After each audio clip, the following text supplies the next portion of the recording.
Белстат падлічыў, у Беларусі цяпер 1 700 000 маладых асобаў.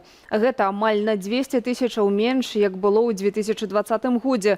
Куды яны падзеліся? Агулам, паводле экспертаў, у Беларусі дэмаграфічная сітуацыя мала адрозніваецца ад сярэднееўрапейскай. Смяротнасць у нашай краіне паступова змяншаецца. Людзі жывуць усё даўжэй, а вось нараджальнасць вагаецца значна больш. І гэта першая прычына змяншэння долі моладзі ў структуры насельніцтва. Другая – гэта эміграцыя. Вырашыць эміграваць чалавеку 50 гадоў, у якога сям'я, пажылыя бацькі, пра якіх трэба клапаціцца, кар'ера, сацыяльныя сувязі, кватэра і гэтак далей, складаней. А маладому чалавеку лягчэй скончыць школу і вырашыць, што паедзе вучыцца ва ўніверсітэт у Еўропу або ў Расію. З перспектывы дзяржавы маладыя людзі – каштоўны рэсурс. Яны ці яшчэ пойдуць працаваць, ці ўжо працуюць, ды мяркуецца, што будуць нараджаць. Але наколькі гэты рэсурс важны, настолькі ён і далікатны, падкрэслівае Львоўскі. Дзяржаве лёгка страціць маладых людзей, бо іх мала што трымае ў краіне. Крытычная ж праблема для Беларусі сёння – гэта звышнізкая нараджальнасць цягам апошніх гадоў. Чым гэта пагражае Беларусі ўжо ў блізкай будучыні? Чытайце на belsat.eu.